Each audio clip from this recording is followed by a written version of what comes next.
Cuando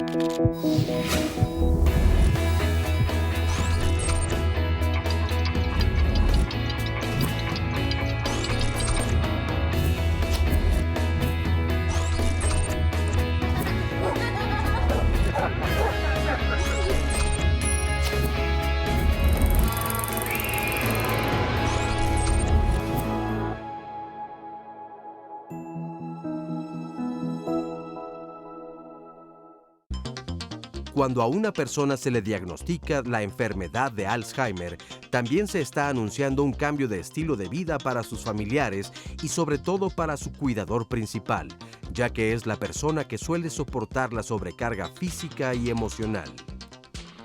Hoy, en el marco del Día Mundial de Alzheimer, queremos reivindicar el papel del cuidador, ya que es muy común que pasen desapercibidas las alteraciones físicas, psicológicas y sociales que le genera el cuidado de su familiar. Hola, ¿qué tal? Muy buenos días. Yo soy Marisa Escribano. Gracias por estar con nosotros esta mañana. Y pues sí, hoy queremos platicar acerca del Alzheimer porque hoy precisamente es el Día Mundial del Alzheimer. Entonces, entender esta enfermedad, pero no solamente desde el punto de vista del enfermo y de quien lo padece y lo sufre, sino que hoy particularmente queremos hablar de los cuidadores de las personas que tienen Alzheimer. ¿Por qué? Porque es muy difícil, es una enfermedad muy triste, es una enfermedad progresiva, es una enfermedad que pues requiere de mucha atención y de mucho cuidado, y esto trastoca, por supuesto, la vida de las personas que se encargan del cuidado de los enfermos con Alzheimer. Entonces, hoy vamos a tratar de entender un poquito más acerca de esta enfermedad y de ver desde la parte del cuidador qué necesita, qué puede hacer, hasta dónde es el límite para poder ayudar a una persona que tiene Alzheimer. Así que quédese con nosotros, va a estar muy interesante como siempre este programa. Acompáñenos y saludo a Óscar Virués. ¿Cómo estás, Óscar? Muy bien, muy buenos días, mi querida Marisa. Qué día tan importante de verdad el día de hoy. Y la Organización Mundial de la Salud, junto con la Federación Internacional de Alzheimer, desde luego hace esta campaña pues para alimentar también la detección oportuna, que esto es lo que deberíamos obviamente de manifestar y de apoyar mucho más. El lema de esta campaña es Recuérdame, junto con también la importancia del cuidador principal que está alrededor de. Y bueno, saludamos con mucho gusto a todas las personas que nos acompañan, que se conectan a través de las redes sociales, tanto Twitter como Facebook. La dirección para seguir el programa a través de internet completamente en vivo es www.canal11.mx/diálogos. Otra forma de comunicarse con nosotros es la vía telefónica 51 66 40 00, es el número para que nos llamen. Saludamos con mucho gusto a las personas que hoy nos acompañan aquí en el estudio de Diálogos en Confianza y por supuesto también a nuestras y nuestro especialista. Así es, y bueno, pues, ¿qué te parece si los presentamos de una vez? Están con nosotros el día de hoy Isabel Barrera Flores, ella es médico psiquiatra y psicogeriatra. Bienvenida, Isabel, muchas gracias. Andrés Roche es jefe de la unidad de psicogeriatría del Hospital Psiquiátrico Fray Bernardino Álvarez. Bienvenido. Muchas gracias. Gracias. Regina Altena, directora de la Fundación Alzheimer México IAP. Buen día. Regina, bienvenida. Y Miriam Israel, ella es tanatóloga y consultora familiar en cuidados paliativos. Miriam, qué gusto verte otra vez. Gracias, Marisa. Muchas gracias. Bueno, y para empezar este programa vamos a ver el siguiente testimonio de Armando. Veamos. Mi mamá se llama Olivia, le decimos Vivi de cariño. Tiene 84 años de edad y empezó hace como 4 años con este proceso. Clínicamente no le detectaron a mi mamá o no le diagnosticaron la enfermedad como tal, que sí era una cuestión psicológica y que sí era una cuestión de depresión profunda, severa, crónica, y la mandaron con el psiquiatra. Pero el psiquiatra decía que no era psiquiátrico, que era neurológico. La regresaba con el neurólogo y el neurólogo con el psiquiatra. Empecé a encontrar que tenía el cloro adentro del refrigerador, la leche en el baño, que empezaba a combinar la ropa, ¿no? O sea, mi ropa la tomaba ella y su ropa estaba en mi ropa, y a mover los objetos. Yo no entendía qué era precisamente hasta que el médico me dijo, sí, es demencia senil. Y la llevé con un médico particular, me dijo, no es demencia senil, es Alzheimer, ¿no? Y fue un choque, ¿no? Se fueron semanas, meses de que Lloraba en las noches, lloraba en la mañana, lloraba con la comida, porque no podía hacerme cargo de mí mismo y ahora tenía que hacerme cargo de mi mamá, ¿no? Y lo veía como que tenía que hacer, o sea, como una carga, como algo pesado. Y en ese proceso empecé a interiorizar y dije, sí, sí quiero. Entonces, querer es poder, voluntad es fortaleza. Y en esa medida en que empecé a trabajar conmigo mismo, fueron fluyendo las cosas. Ya no se me hizo complicado hacerle el desayuno, bañarla, llevarla al médico. Bendito Dios, tengo trabajo, pero también hay que cumplir. Entonces era cumplir en los dos frentes, ¿no? Y entonces mis hermanos fue como que se acercaron a mi mamá y empezaron a vertir su ayuda, ¿no? Unos más, otros menos, cada quien en la medida de sus posibilidades. O sea, el proceso en un principio sí lo vivimos solos, o lo viví solo con mi mamá, porque ella en su ausencia ya no sabía, ¿no? Entonces, todos los días no sabes qué va a pasar, ¿no? O sea, sí son así, subes y bajas la cima, pero ya lo hago con entereza, lo hago con fortaleza y saco energía, ¿no? Y voluntad. Qué lindo, cuando dice además voluntad es fortaleza, ¿no?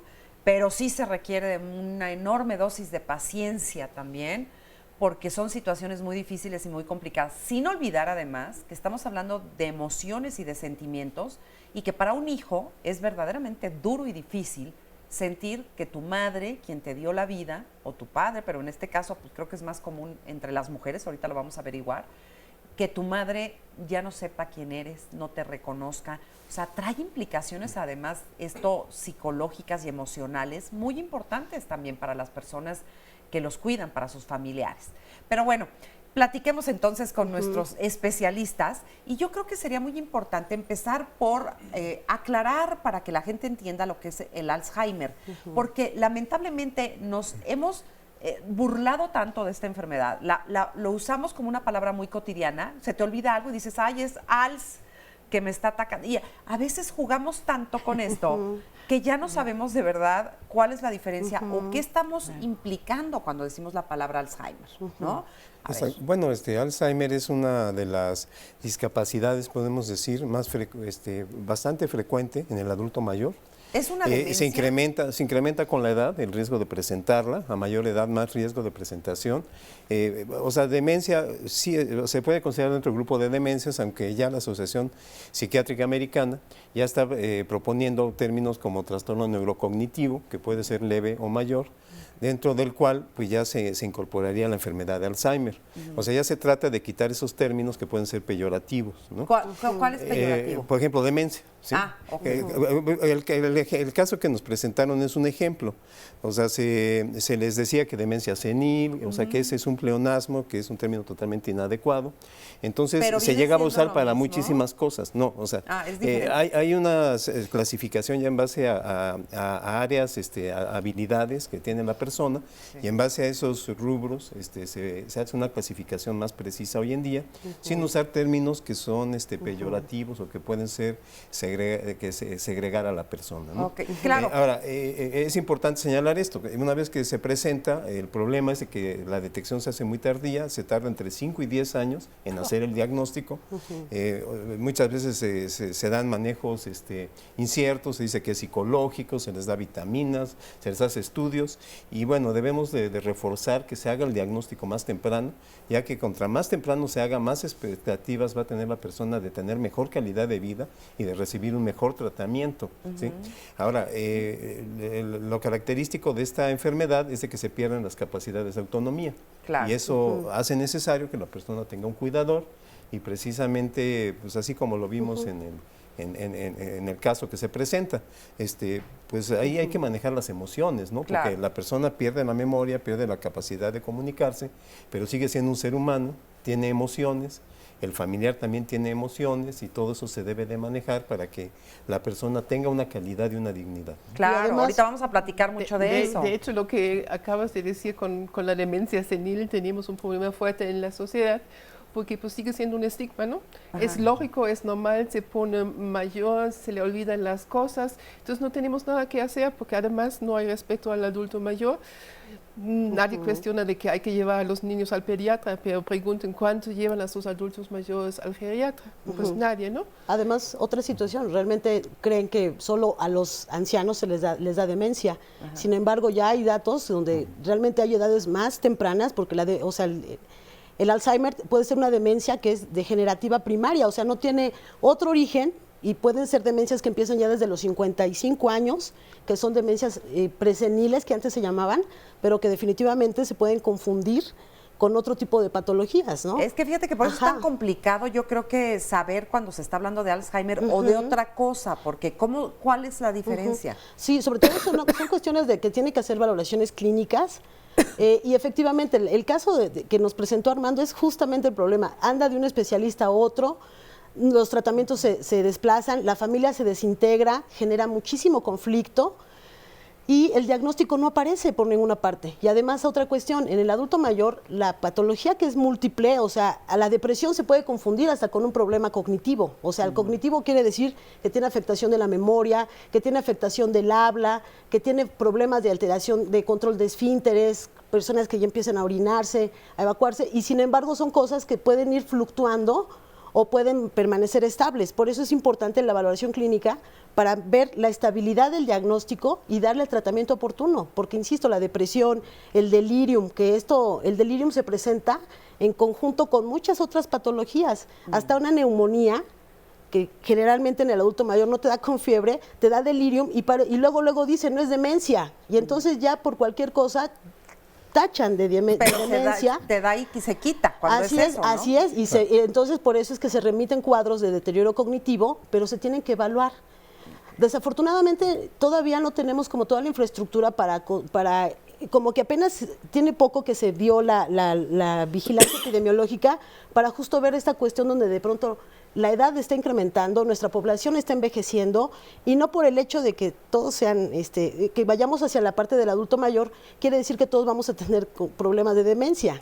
Una vez escuché eso, fíjate, es un problema. una vez escuché que decían que como estamos viviendo ahora muchos más años, lo más probable es que tengamos un deterioro, ya ven, ya tengo el deterioro verbal, no.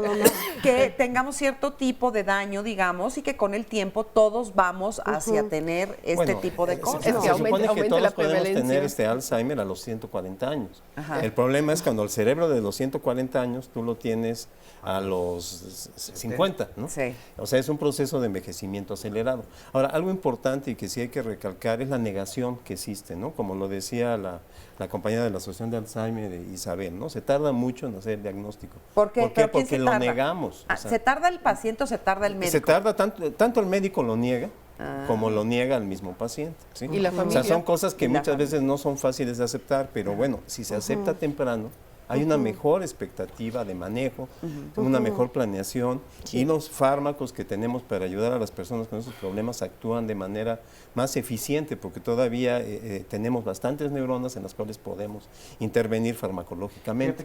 Entonces yo creo que es importantísimo, o sea, aceptar que este tipo de enfermedades existen, que van en incremento. Lo que puedo decir que en la unidad de psicogeriatría hicimos un estudio en 8 años de la casuística que tenemos en consulta externa, y sorprendentemente el año pasado y este año la enfermedad de Alzheimer está pasando a ser la segunda causa, ¿sí? O sea, la primera causa que tenemos de consulta es esquizofrenia, la segunda era depresión, y ahorita en los 2 últimos años la demencia está siendo la segunda causa de demanda en consulta externa psicogeriátrica. Eso nos hace ver que es un incremento impresionante, ¿sí? O sea, bueno, la Asociación de Alzheimer lo dice, ¿no? En el mundo hay 46 millones de personas con Alzheimer y 131 millones de personas va a haber en el 2050. Ay, qué Entonces horror. es un problema. Aquí en México, Exacto. las cifras son que hoy día estamos calculando que son 900,000 en el país. en la ciudad y con registros bajos, alrededor de 70,000, pero para el 2050 serían 3.7 millones. Y ahí Oye, es un aumento alarmante. Sí, es algo que se está nos incrementando. estamos comiendo algo que no debemos, ¿o qué estamos haciendo? Bueno, es que la No gente nos vive estamos más. preparando, La gente vive Marisa, más no nos también. estamos Hay que aceptar preparando. que la gente vive más. La gente vive más. Y luego también hay que ver, ahorita vamos a platicar también más adelante, pues qué estamos haciendo o qué cosas a lo mejor facilitan, favorecen, ¿no? Porque está tremendo. Oye, yo desde hace rato tenía una pregunta y es que evidentemente con el paso de los años será más probable que vivamos o tengamos alguna demencia, pero no es normal.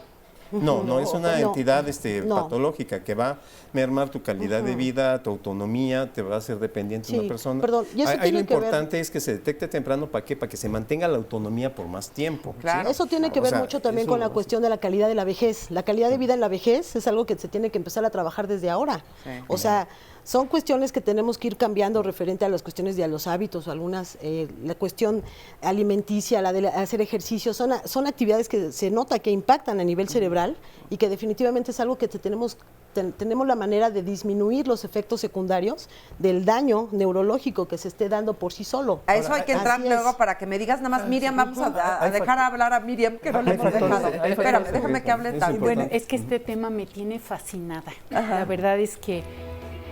Pero podemos hablar el duelo que se va viviendo es la parte de la negación. Esto no puede estar sucediendo y le doy la vuelta para no aceptarlo. Y después viene todas las demás fases, ¿no? Que es el enojo que genera, la depresión que genera, ¿sí? Esta parte de la culpa, ¿qué hicimos? ¿Por qué no lo llevamos a tiempo si lo hubiéramos llevado a tiempo? Entonces es lo mismo. Sí. O sea, el duelo del paciente y el duelo del cuidador. Y de toda la toda la familia, familia. porque estaba yo leyendo los cambios que genera cuando viene el abuelo a vivir a la casa y todo lo que está generando y el enojo que genera en el adolescente de lo que está haciendo el abuelo, en fin. Todo lo platicamos. que repercute en la familia. Vamos a ir a una pausa rápidamente y regresamos a seguir platicando de esto. Si tiene alguna duda, llámenos. Es preciso facilitar una rutina diaria de ejercicio y o caminatas a la misma hora y en los mismos lugares. Esto le proporcionará a la persona que padece Alzheimer seguridad. Asimismo, es fundamental mantener las capacidades que poseen, haciéndolos sentir autónomos y seguros.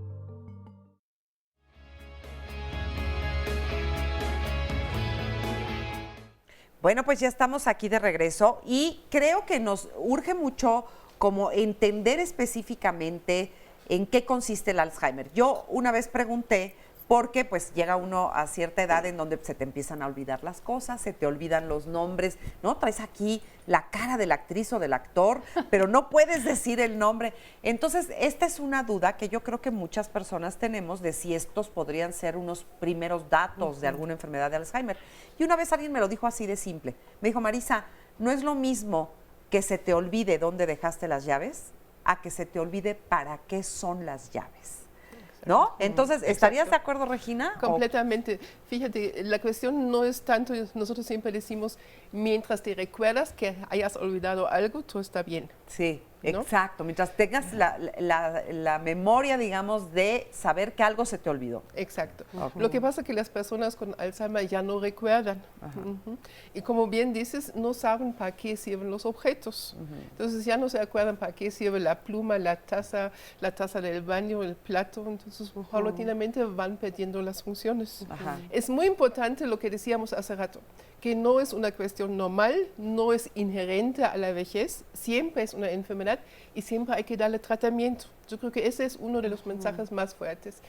Y de los tratamientos hay dos. Está el farmacológico, que les compete a los especialistas, a los neurólogos y a los geriatras, y está el no farmacológico, el que hacemos en nuestro centro de día Alzheimer México IAP, donde atendemos integralmente de lunes a viernes de 8 a 5 a personas con cualquier tipo de demencia. La enfermedad de Alzheimer es la más frecuente con un 70%, pero hay otro tipo de demencia, como es la mixta, la vascular, frontotemporal, por cuerpos de Lewy, etc. Ahora, ustedes hacen hincapié, y además esta es la campaña de este año, de, bueno, no prevención, porque creo que no se puede prevenir, ahorita platicamos de eso, pero sí de detección temprana. Exacto, eso es ¿Cómo puedes importantísimo. detectar cuáles serían, Isabel, deterioro los cognitivo. síntomas, digamos, más importantes o que te pueden llamar la atención de que a alguien le está pasando algo raro? Claro, de hecho algo que comentamos ahorita fue justo esa parte donde de pronto el paciente no se percata de que está haciendo este tipo de problemas, de problemas de memoria, sino más bien es su círculo el que empieza a notar que hay algo que de pronto está pasando, como que está olvidando cosas, como que de pronto se empiezan a perder, como que se desorientan en la misma casa, como que empiezan a tener cuestiones de confusión referente a la cuestión de los nombres, al no acordarse cómo se llaman los objetos, cómo se llaman las cosas. Eso al principio. Ya cuando no identifican para qué sirve, esto ya está hablando de un nivel más avanzado, pero al principio es como que quieren decir los nombres, eso se llama anomia. O sea, no pueden nombrar las cosas, dicen, pásame eso que está junto al otro, así, que no, y entonces son cosas que son datos muy sencillos, pero que a fin de cuentas los demás, ellos, generalmente el paciente, bueno, tú te puedes dar cuenta que, ay, no me acuerdo cómo se llama, ¿no? Pero el paciente no sabe que no se está dando cuenta que no sabe cómo se llama. O sea, y esa es la cuestión de la conciencia que no está teniendo. O sea, que uno solito no puede decir, ahora sí, ya me estoy poniendo fatal, me está dando Alzheimer. No. Y por ejemplo, generalmente es su círculo, por eso la importancia de platicar, la valoración tiene que ser integral. Porque además, ahorita comentaban, es el geriatra, el neurólogo, pero también estamos los psiquiatras y psicogeriatras, que estamos realizando justo también este tipo de evaluaciones porque necesitamos más especialistas que podamos identificar estos datos clínicos incipientes, en donde estamos hablando al principio, son cosas muy sutiles y que hay que hacer diagnósticos diferenciales, lo que hace rato comentaba. Porque si se puede prevenir un deterioro cognitivo, que es en este caso cuestiones de memoria, de cuestiones de la orientación, eso se puede regular. Si se regula, lo podemos controlar, entonces no va para allá. Pero sí, hay que dar tratamiento, hay que darle ya manejo farmacológico y no farmacológico, por supuesto. Y el no farmacológico incluye meter a la familia, concientizar a la familia de que hay que estar al pendiente. Y justo es ahí donde se empiezan a dar problemas, porque entonces empieza a saber la desintegración que se da en la familia al ver qué pasa con este diagnóstico que no está tan certero. O que no estoy entendiendo qué está pasando con mi familiar, y entonces de pronto el paciente se torna irritable, enojado, y los demás empiezan a enganchar con este enojo, y entonces esto desgasta emocionalmente a todos, tanto al paciente como a la familia, y al rato es una desintegración que desafortunadamente hace que la familia se vaya más, se aleje del paciente, y entonces el paciente, por el mismo alejamiento, cursa, además de un proceso de deterioro cognitivo, con una cuestión afectiva. Claro. Y entonces se empeora el cuadro. Oye, y dime una cosa, ¿el paciente se da cuenta? La persona con Alzheimer, digo, ya dijimos que es el que menos se entera de que se le están olvidando las cosas, pero ¿tiene conciencia de que algo está mal con él? Al principio, muy poquita. Al principio sí, pero ya después empieza a negarlo, no es cierto. Por eso, de hecho, después ya empiezan a olvidar hasta que desayunaron, hasta que comieron, hasta que se bañaron, hasta dónde dejan las cosas. Y, por ejemplo, esos son los datos que la familia debe de reportar. Esto que comentaba el caso que nos presentaron, de pronto empiezo a ver la ropa en el refrigerador, o empiezo a ver cosas que donde no debería de haber, donde empieza a haber objetos fuera del lugar, y obviamente el paciente no recuerda que lo haya hecho. Vamos a ver la siguiente cápsula, bueno, que también es otro testimonio de Elizabeth, para ver otro caso y poder entender un poquito más. Veamos. Mi mamá padece la demencia senil desde hace 5 años. Nos dimos cuenta que ya no comía sola, se le olvidaban las cosas, no sabía ni qué día era, en qué día vive, día, mes y año, y donde se desubicaba en la casa. Todavía tienen ellos un poco todavía recuerdan y ubican. El Alzheimer es donde ellos ya no reconocen, no se acuerdan de sus familiares. Ella decía que estaba muy bien sola en su casa, que ya no quería estar ni conmigo, ni con mis otras hermanas. Entonces, cuando ya nos dimos cuenta, pues a mí me ha costado a mí. Yo digo que de las 3 hermanas, a mí es a la que me ha costado más, porque yo soy la que he estado como siempre más apegada a mi mamá desde chica. Siempre nos sacó adelante mi mamá, porque mi mamá quedó viuda a los 38 años y mi mamá siempre trabajó para sacarnos adelante, siempre fue una mujer muy emprendedora y ahora yo siento como mucha tristeza de ver a mi mamá así. Ahora vamos a hacer un círculo grande con nuestro aro, círculo grande, a ver, 1. Pues sí, me ha costado aceptar más que nada que mi mamá entró en esa enfermedad de la demencia senil. Pues ahí está lo que comentábamos hace un ratito, aunque ahí, bueno, el diagnóstico es demencia senil. Qué triste es para el familiar, para las hijas y los hijos, que tu madre no se acuerde de ti, ¿no? Es dolorosísimo, ¿o no, Miriam? Por supuesto que sí, pero nosotros, número uno, el paciente, de acuerdo a lo que estuve leyendo, el paciente no pierde, ¿sí?, la memoria emocional. O sea, esta parte del cariño, del afecto, del abrazo, no lo pierde, sabe quién es. Y si me permiten, te voy a compartir la historia de mi madre. ¿Sí? Ella vivía en Estados Unidos y me hablaron que el novio tenía que entrar al hospital, entonces me tuve que ir para allá. Y tuve la bendición de estar con ella 4 semanas. Y yo ahí aprendí a respetar sus necesidades. ¿Sí? ¿Por qué? Porque yo sentía que se conectaba y se desconectaba. Se conectaba al presente, ¿sí?, pero se desconectaba y de repente de veras no sabían ni quién era ella. En 4 semanas nunca supo que yo era Miriam, su hija, pero yo sabía que ella era mi mamá. Yo no necesitaba que ella supiera que yo era Miriam, ni que me presentara como Miriam. Cuando me iba a presentar decía, una amiga de toda la vida. Oh. ¿Sí? Sí. Y entonces en un principio decía yo, ¿cómo no vas a saber quién soy yo? Pero ese es mi ego, el que dice, ¿cómo no vas a saber quién soy yo? Pero cuando lo comprendí dije, bendito sea, que yo sí me acuerdo quién es ella. Y desde ahí la pude contener, la pude abrazar, le pude dar todo el cariño, ¿sí? Claro, fueron 4 semanas. Sí. El problema que yo visualizo con el Alzheimer es que puede durar muchos años y el cuidador se agota, ¿no? Sí. En cuidados paliativos tenemos la fortuna de poder trabajar 6 meses, pero sabemos que va a terminar. Y entonces en esos 6 meses das todo el amor, todo el cariño, todo el dinero, todo el medicamento, toda la familia se pone de acuerdo. Pero en el Alzheimer, ¿sí?, que puede ser una enfermedad de 10, 20 años. Sí, no, o sea, te cambia todo tu sistema de vida, digamos, como familiar. Todo, absolutamente.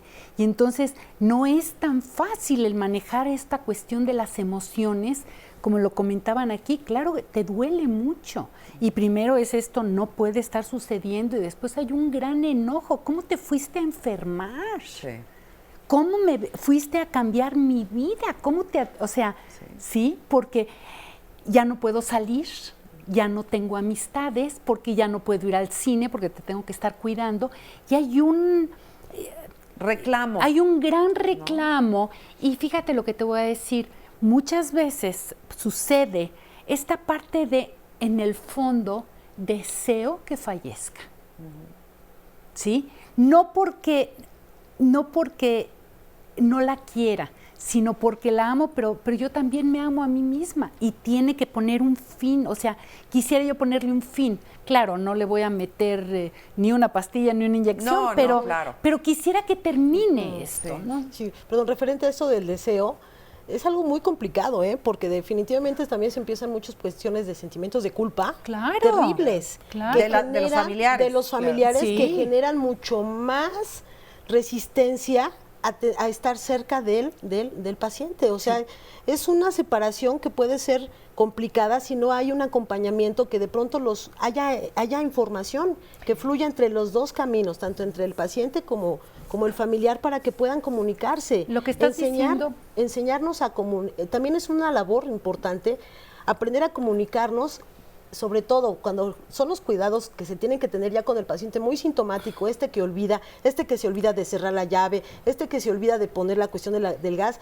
además de los cuidados que tienes que tener en casa, es también tener como esa cuestión de que no engancharte con la necedad que de pronto se quiere salir y tú quieras y tú quieras, no quiero que te salgas, y entonces genera angustia. Isabel, perdón, Ajá. pero aquí yo creo que lo que estás diciendo es muy importante, pero tenemos que capacitar a la familia, por supuesto. cómo darle contención a la familia.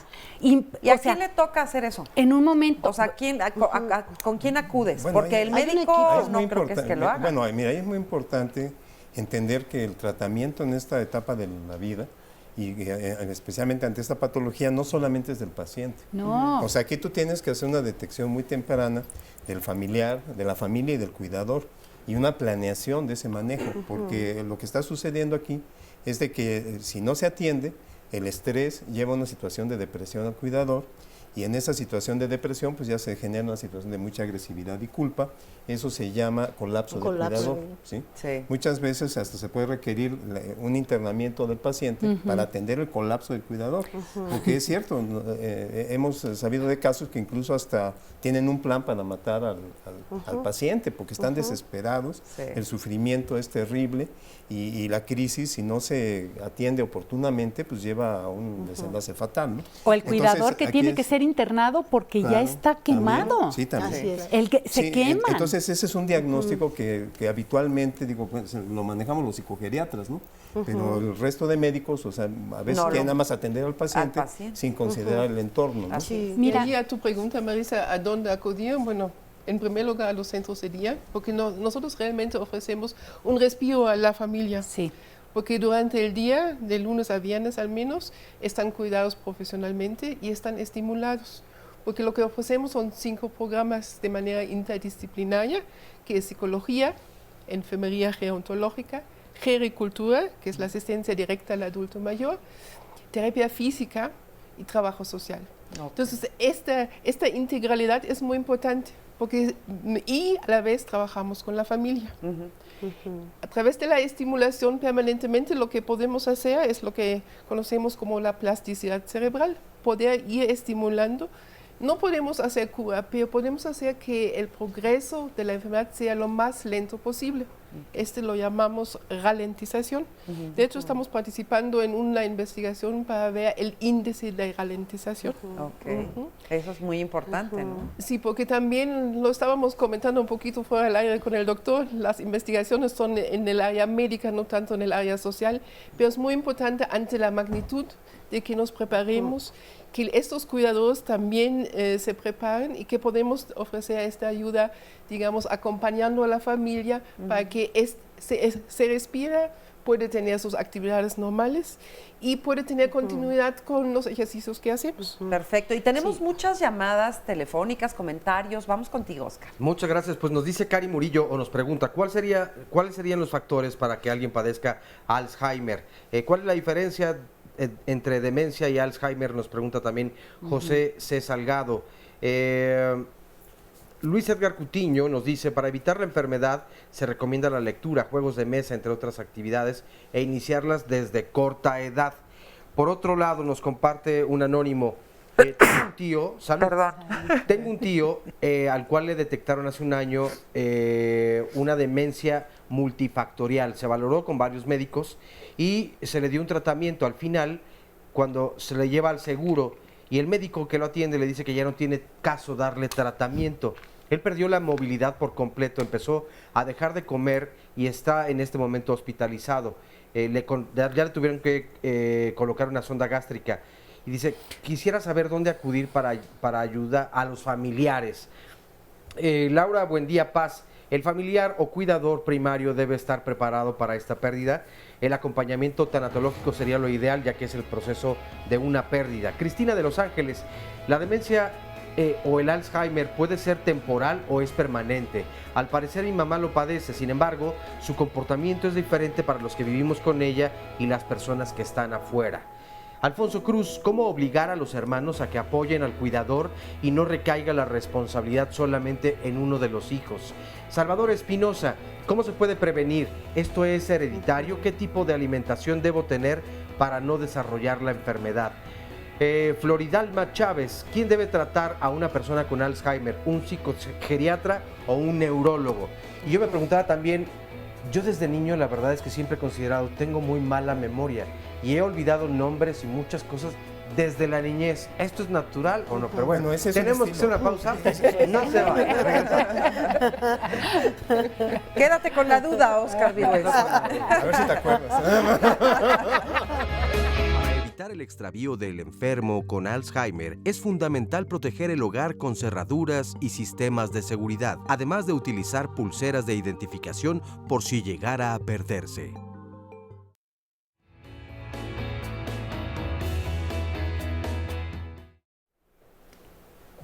Bueno, pues ya estamos aquí de regreso y hay varias películas que han tratado el tema justamente del Alzheimer. Unas de manera muy romántica y muy hollywoodense, porque en la realidad pues es mucho más cruel la situación, ¿no? Es mucho más complicado y más difícil. Pero hay una película que seguramente, no sé si ya la vio, pero si no aquí le vamos a presentar un pedacito. Vamos a verla primero y la comentamos. Tiene que ver con esto.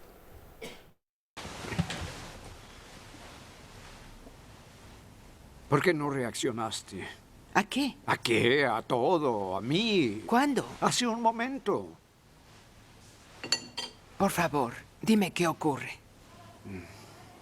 No sé qué decir. ¿En verdad no recuerdas nada de lo que pasó hace un rato? ¿Y qué fue lo que pasó? Tú estabas sentada aquí mirando a la nada y no contestaste cuando te pregunté qué te sucedía. Tomé este pañuelo, te lo puse en la cara y no reaccionaste. ¿Todavía tienes agua en la bata?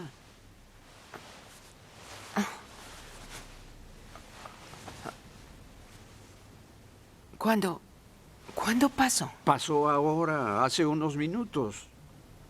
¿Y? No me preguntes. Fui a la habitación a vestirme y a pedir ayuda. ¿Ayuda? Sí. Luego tú cerraste el grifo. Sí, porque dejaste corriendo el agua.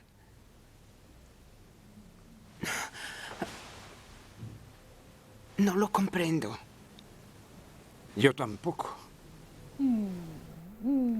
Esta es una película fuerte, Muy emotivísima, se llama Amour.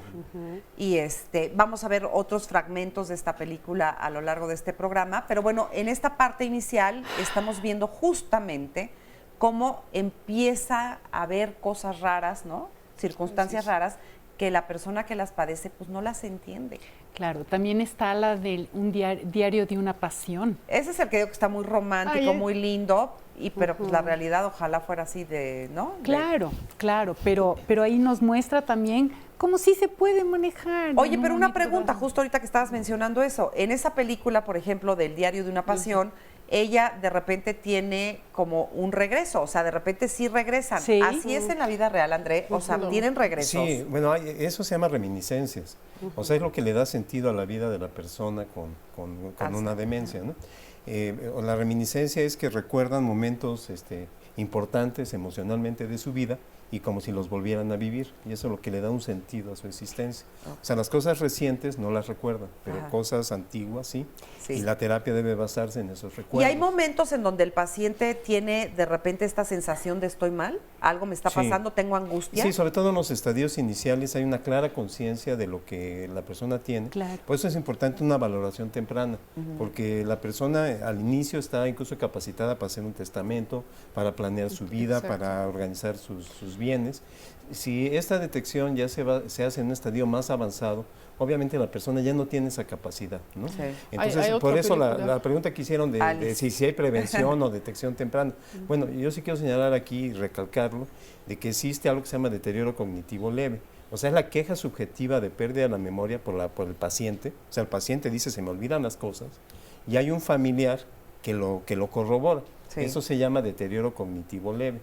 Esta entidad es el principal factor de riesgo para en un futuro presentar enfermedad de Alzheimer. Por eso es importante despertar conciencia en el sector público de que se requiere que se desarrollen clínicas de memoria en el primer nivel, ¿sí? Una persona cuando empieza con este problema debe ser valorada en una clínica de la memoria, se debe de aplicar una serie de baterías psicológicas. Con esta detección temprana se puede hacer una planificación muy adecuada e incluso, si se da un tratamiento adecuado, se retarda la presentación de la demencia a 5 años, entre 5 y 10 años. Esto es importante cuando se detecta en deterioro cognitivo leve. Entonces, imagínate, le estamos ganando la enfermedad 5 años. Sí. Pues eso ya está hablando de menos costo social en su tratamiento, implica una mayor calidad de vida e implica que la persona se puede ir adaptando a la situación de manera paulatina. Oye, la respuesta de la pregunta de Óscar Viró es eso de que desde niño tiene mala memoria. Ah, bueno, ese es un estilo cognitivo, eso es importante. Hay personas que se manejan más por las emociones o por intuición que por recordar cosas. Ese es un estilo cognitivo. También hay otra cosa, las situaciones emocionales afectan la atención. Por ejemplo, depresión, ansiedad, o por ejemplo, estar enamorado, ¿no? La persona que está enamorada, pues todo se le olvida, porque no está pensando en la pareja, ¿no? La atención no está en lo que debe de estar, ¿sí? Una persona con depresión de la misma manera, la atención se afecta. Ahí no está afectada la memoria, está afectada la atención en las situaciones de tipo emocional. Atención. ¿Sí? Sí. Cuando realmente esté afectada la memoria, este es un síntoma clínico básico y debe de ser atendida por un especialista. Por ¿sí? ejemplo, cuando te decía yo esto de que tienes el nombre, la cara del actor o la actriz, pero no puedes decir el nombre. Allí, hablando de la otra película, espera, nada más, eso es bueno, digamos, cognitivo, eso puede ser hasta incluso a veces emocional, a lo mejor te mueve algún conflicto psicológico. O porque no es significativo para ti. O sea, realmente estas cuestiones del aprendizaje, la memoria, tienen mucho que ver con la cuestión del significado que tú le pones a los objetos, a la situación. Pero te aseguro que si hay alguien que es algo que te impactó, que realmente llamó tu atención, seguramente te vas a acordar de absolutamente todos los detalles, pero si no llama tu atención, ahí Freud tendría la respuesta, ¿no? No te acuerdas porque te movió algo, alguna persona significativa. Allí en esta otra película de Siempre Alice, justamente hablan de los inicios y cómo ella se da cuenta. Ella es un caso atípico porque es de un Alzheimer familiar o genético, por eso es muy joven. Esto se presenta a partir de los 45 años. Pero es nada más, y también una de las preguntas del público, en menos del 5% de los casos, arriba del 95% le llamamos Alzheimer esporádico, que empieza a partir de los 60 años para adelante. Y allí la prevalencia entre los 60 y 70 son alrededor del 8%, pero arriba de los 85 ya es alrededor de un casi 50%.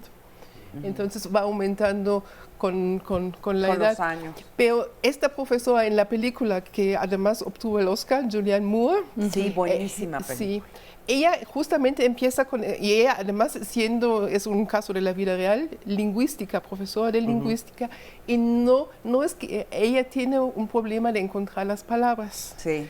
Empieza tiene que dar una conferencia y no se acuerda qué es lo que va a decir. Sí. Y también demuestra muy bien lo que es la desorientación en tiempo y espacio. Empieza a correr y ya no se acuerda dónde está y no sabe cómo regresar a casa. Sí. ¿No?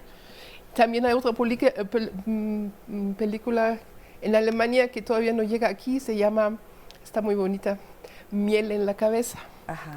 Entonces es un abuelo donde justamente la nieta asume este papel y entiende un poquito más, y el hijo y la nuera se desesperan mucho porque pues enciende el horno, pone sus pantuflas al horno, y la nieta le pregunta: pero abuelito, ¿qué te está pasando?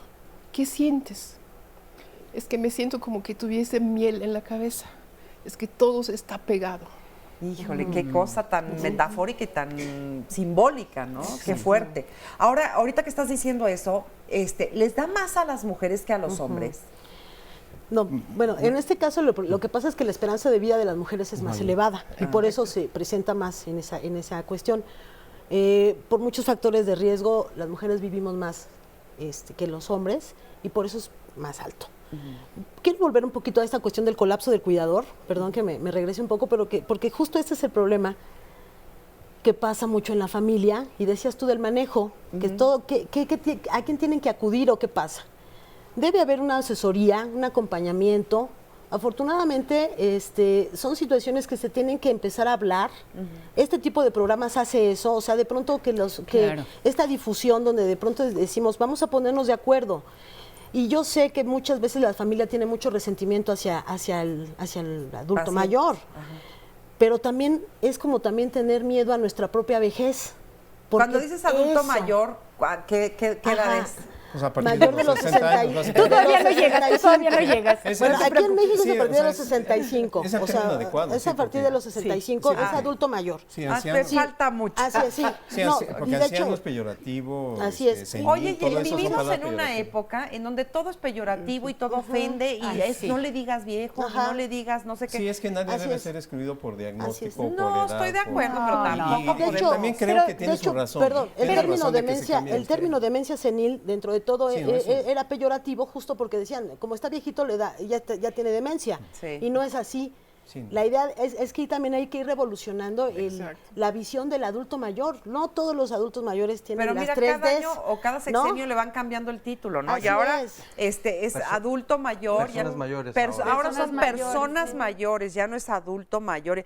Yo digo que sí, o sea, no hay que ser peyorativo, pero que si estás Ajá. viejo, estás viejo Así o es. También hay vieja. una Sí, cosa, yo sí, aquí pero es pienso la manera, ¿no? importante, o sea, Sí.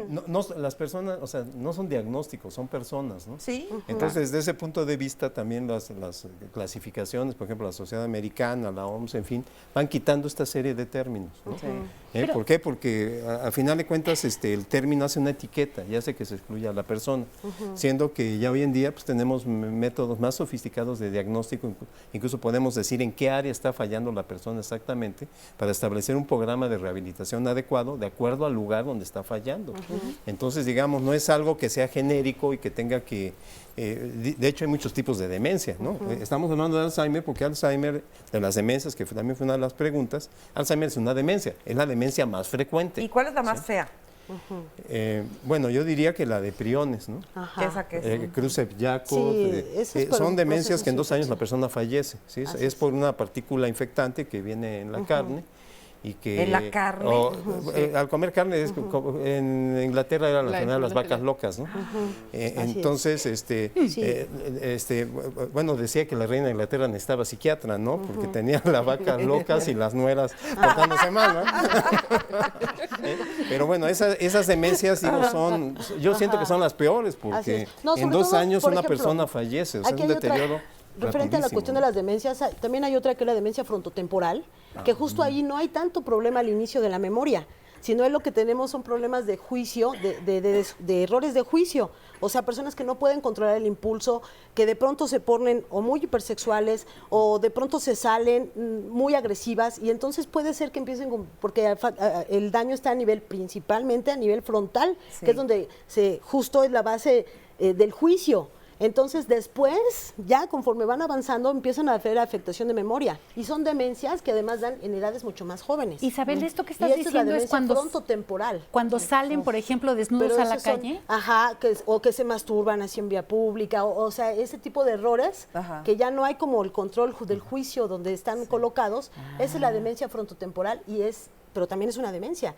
Y el término demencia básicamente es la cuestión del deterioro neuronal que está viendo esta apoptosis, se está rompiendo las neuronas, se están rompiendo las sinapsis, no está habiendo comunicación en diferentes áreas. Y tampoco no hay nada que hacer. Y en ese caso, obviamente, son tratamientos más complejos. Sí, es muy difícil porque el manejo Pero también es aquí lo que conductual. volvemos a hacer, siempre hay algo que hacer, o sea, siempre hay algo que hacer a nivel, quizás farmacológico todavía estamos en proceso pero a nivel no farmacológico, que es toda esta parte del familiar, imagínate que de pronto, por ejemplo, esto que decían, ya no hay nada que hacer, oye, gracias, esa desesperanza con la que le dan a la familia en la torre, pues genera mucho más estrés, mucho más angustia y más rechazo en todo sentido. Eso no es una buena intervención. Esto de la demencia frontal sí es bien delicado, ¿eh? Yo recuerdo un caso que tuvimos en el cual en todos lados le decían que no estaba loco y que no tenía nada y que siguiera la familia con él. La familia estaba desesperada.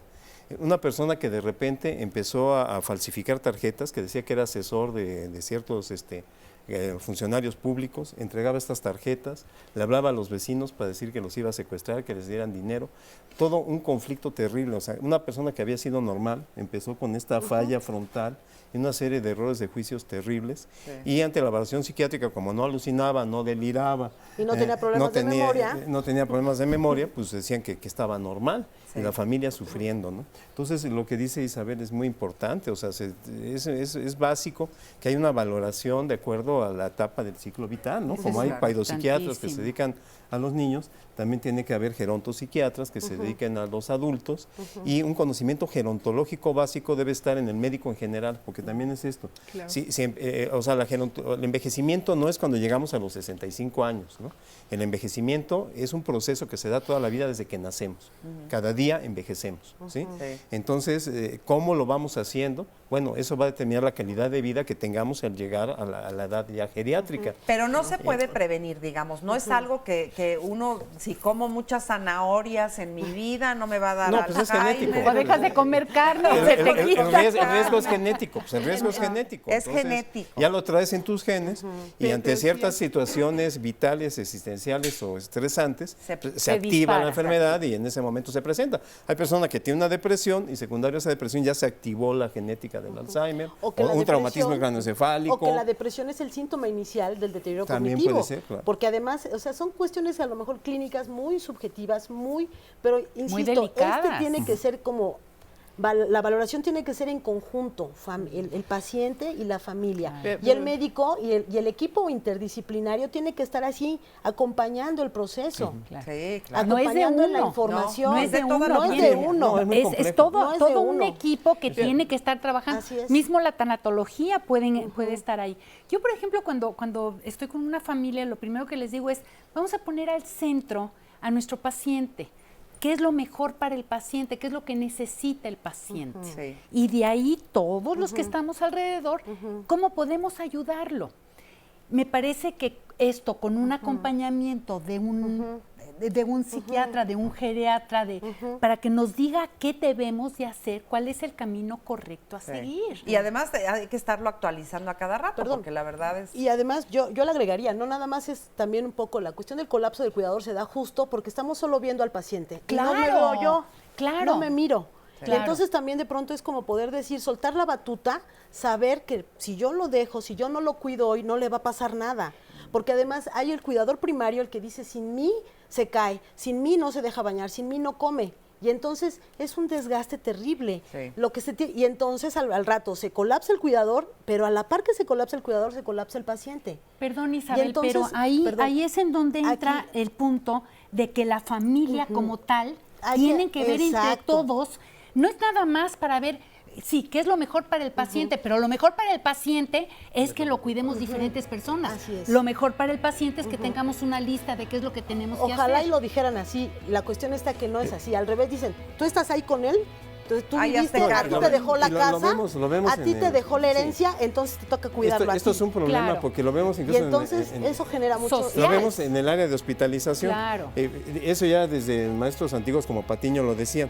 Se da de alta un joven y la familia de inmediato quiere ir por el joven que está dado de alta. Se da de alta un anciano y no quieren ir. Y Oh, curiosamente, además de que no van, no sienten culpa de no ir. Al revés, Qué se sienten horror. contentos, ¿no? Entonces hay que Vamos cambiar a una la pausa mentalidad de la gente. rapidísimo y regresamos. No se vayan.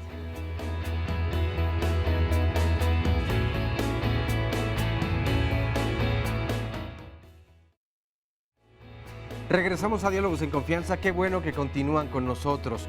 Mañana tocaremos un tema de suma importancia, es que reflexionemos sobre la trata de personas. De acuerdo con el Diagnóstico Nacional sobre la Situación de Trata de Personas en México realizado por la ONU, las ciudades con mayor incidencia de este delito son Tijuana y Mexicali en Baja California, Nogales en Sonora, Ciudad Juárez en Chihuahua, Acapulco en Guerrero y Cancún en Quintana Roo, pero también Nuevo Laredo y Matamoros, en fin, son varias ciudades y varios estados que viven esta situación. Desde luego hay un sector de la población que se ve francamente mucho más pues dañado, que son las niñas, los niños, las y los adolescentes y las mujeres. Pero ¿qué es lo que estamos haciendo como sociedad? En el marco de lo legal, ¿cuáles son las reformas que se piensan hacer para atacar precisamente este problema? ¿Cuáles son las penas para las personas que infringen justamente en esta situación? ¿Qué se hace para prevenirlo? De eso y más hablaremos mañana aquí en Diálogos en Confianza. Y para asistir al programa, marquen entonces ahora mismo a este teléfono 53 41 44 35 y con mucho gusto les apartamos un lugar. Vamos a ver el resumen de la primera parte del programa.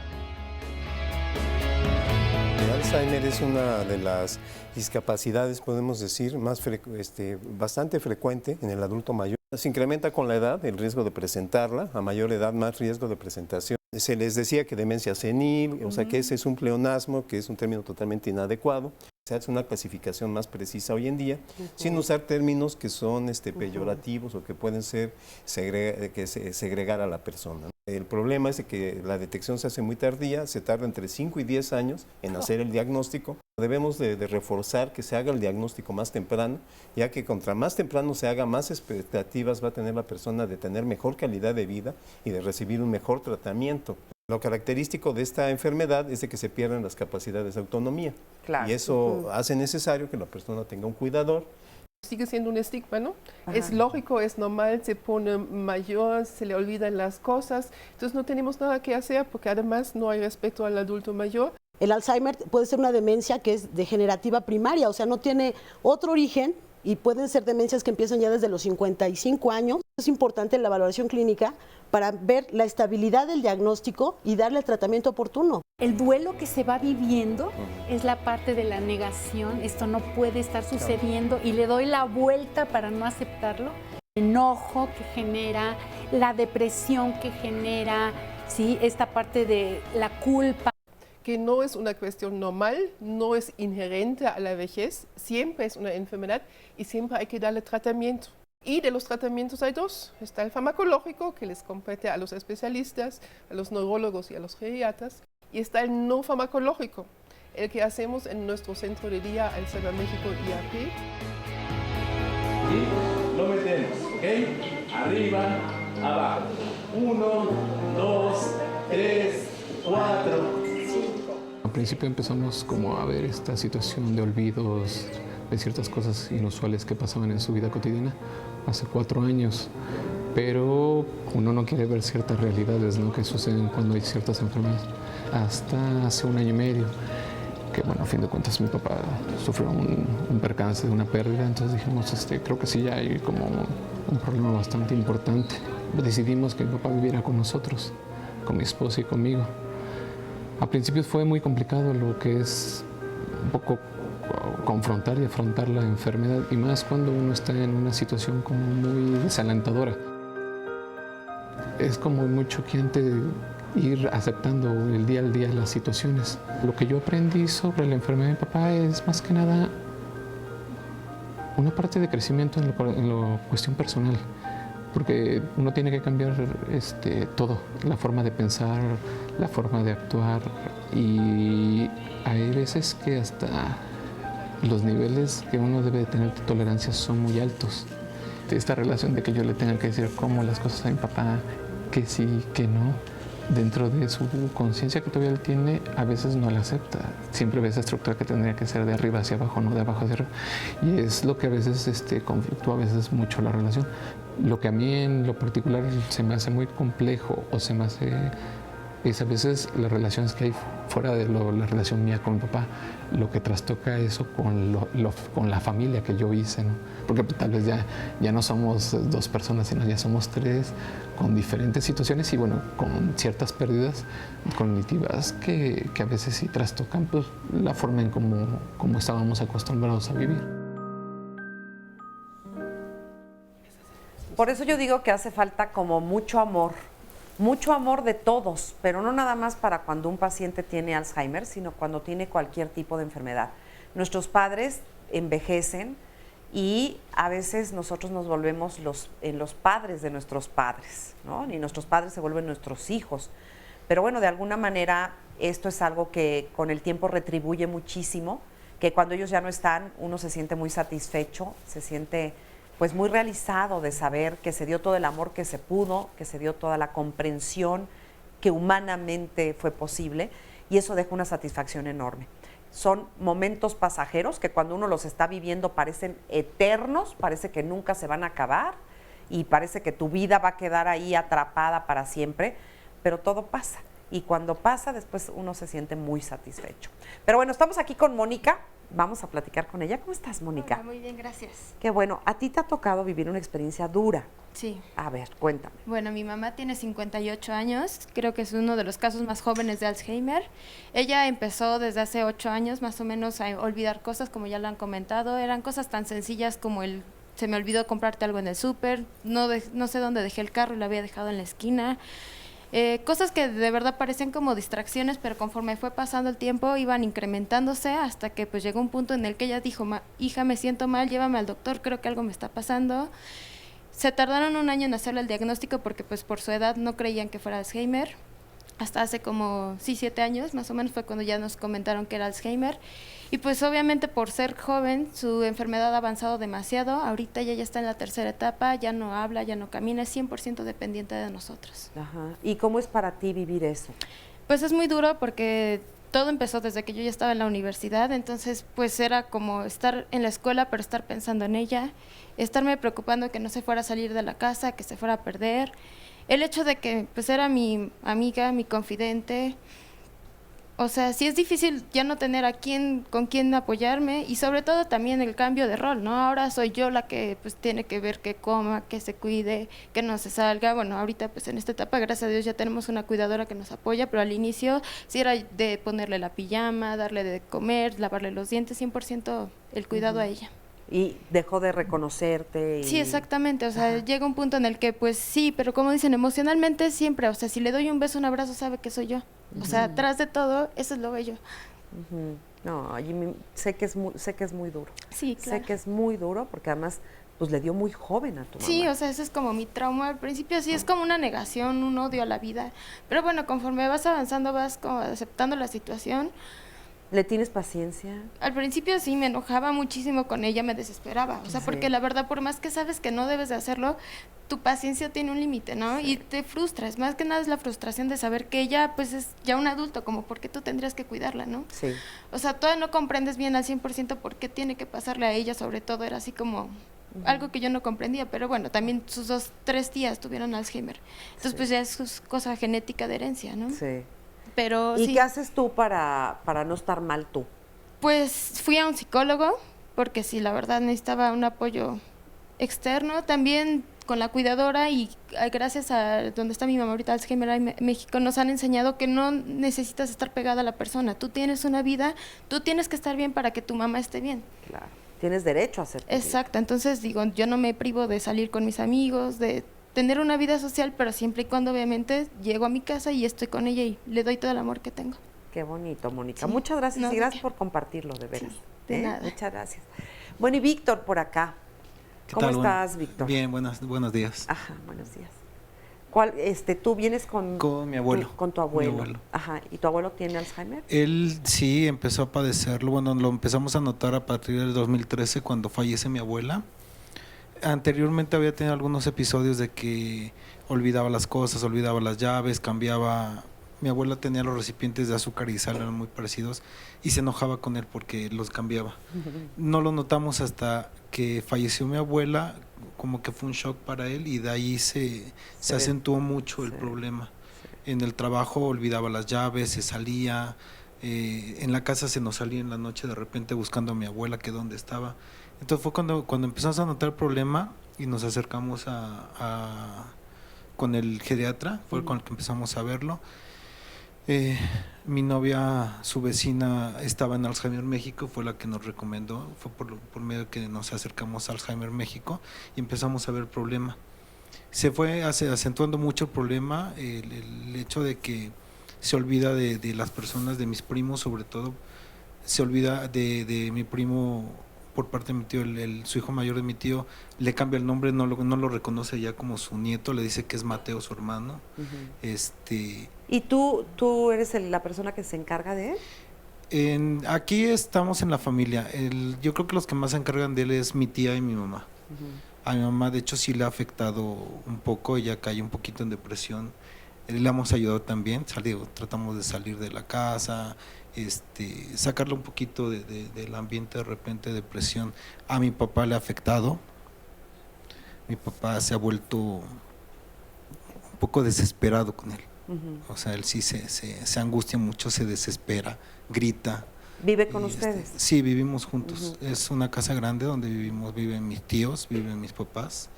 Y pues entre todos lo vemos, pero sí creo que a los que más les ha costado es a mi mamá, a mi papá y a mi tío. A mi tío también, mi tío está enfermo, está discapacitado él también, pero también ayuda en el cuidado y también como que siento que a ellos sobre todo son a los que más les ha afectado la situación. Pues muchas gracias por compartirlo, Víctor, y espero que este programa sirva para entender muchas de las cosas, ¿no? De hecho, sí, digo, en Alzheimer México nos han ayudado mucho, hemos visto muchos problemas. El hecho de que anteriormente salíamos de paseo, mis abuelos siempre estuvieron muy apegados a mis hermanos y a mí, a mis papás. Un ejemplo era que salíamos, la última vez que fuimos a Veracruz de paseo, y él desesperado, enojado, decía que se quería regresar, que porque tenía que trabajar. Y pues nosotros igual no sabemos cómo tratarlos, ya hasta que aquí en Alzheimer México, platicando con el psicólogo, nos decía, es que no lo confrontes, o sea, dile que sí, que mañana se van todos a trabajar y no lo confronten para que no Esa es una buena pregunta, fíjate. Se le da por su lado al paciente, se le trata de reubicar en la realidad. A ver. Bueno, también si es una irrealidad, o sea, lo que está diciendo el paciente o puede perjudicarlo, no lo puedes dar por su lado. Claro. Ahí hay que tener una actitud neutral, ¿sí? No llevarle la contra y no darle por su lado. Simplemente una actitud neutral y tratar de enfocarlo hacia una situación real, más objetiva. Pero tampoco estar todo el tiempo como a veces uno suele hacer, ¿no? De no, esto no. No, eso es ponerse en contra. Yo me acuerdo, o sea, debes de ser neutral. O sí. sea, no estar en contra ni estar a favor, ¿no? Sí. Yo me acuerdo sino mi más abuela, bien una actitud neutral, paciente, ¿verdad? Y tratar de modificar la dinámica para que la persona enfoque su atención en otra cosa. Claro, porque te decía, yo me acuerdo, mi abuela ya muy grande, ya muy viejita, muy grande, me decía, te vi paseando por la Alhambra, o no sé qué me decía, porque ella era española, y yo decía, no, abuela, yo estoy aquí. No, que te vi. Y entonces puede uno empezar a discutir, y entonces yo le decía, ay, pues qué pena que me viste, abuela, pero ya regresé. Entonces le seguía un poco el hilo, porque tampoco puede uno estar todo el tiempo tratándolos de aterrizar en la realidad, porque también debe ser muy angustioso y muy doloroso para ellos. Lo que pasa es que ya no están en esta realidad, ¿no? Ellos y están en el allá. caso de don Guadalupe es muy importante porque él justamente lo que ahorita decía su nieto, pues él viene con nosotros, cada quien encuentra como su sentido para venir con nosotros. Algunos vienen a la escuelita, algunos vienen al club de amigues, y don Guadalupe viene porque viene a trabajar, porque él antes pues no solamente era albañil, sino también formaba parte de un trío. Entonces cantaba, y con nosotros nos canta todos los días. Entonces viene a cantar y viene a trabajar. Ay, qué bonito, pues bienvenidos. Vamos con Óscar Virués, que tiene más comentarios, y seguimos adelante. Nos dice Pilar Ugarte, quisiera que tocaran el punto acerca de las parejas cuando uno de los dos tiene Alzheimer. Sara González Huerta, en el caso de la enfermedad de Alzheimer, ¿aplica la voluntad anticipada? Rebeca, me gustaría saber si se ha hecho algún estudio importante con respecto a la afectación de las partículas suspendidas en el medio ambiente de la Ciudad de México que pudieran generar algún problema en las neuronas y se genere al mismo tiempo entonces el Alzheimer. Berta Rojas, he visto que en varios países desarrollados tienen una cosa que se llama Final Exit. Estas instituciones ayudan a la gente, las personas van a esos lugares, le ponen una máscara para respirar helio y fallecen. Esto debería de haber en cada pueblo, cada quien decide cuándo irse. Marta Elizabeth Mejía Ornelas, se me olvidaban las cosas, en 3 ocasiones me perdí. Afortunadamente siempre cargo mi credencial en mi bolsa y le llamaron a mi esposo. La doctora me recomendó traer una pulsera con mis datos. Posteriormente me mandaron medicamento y me recuperé. Sin embargo, nuevamente vuelvo a olvidar las cosas. No me he extraviado, pero quiero saber, ¿tiene que ver con lo que me ocurrió anteriormente? ¿Se trata de algo más? ¿Debo de acudir a algún hospital?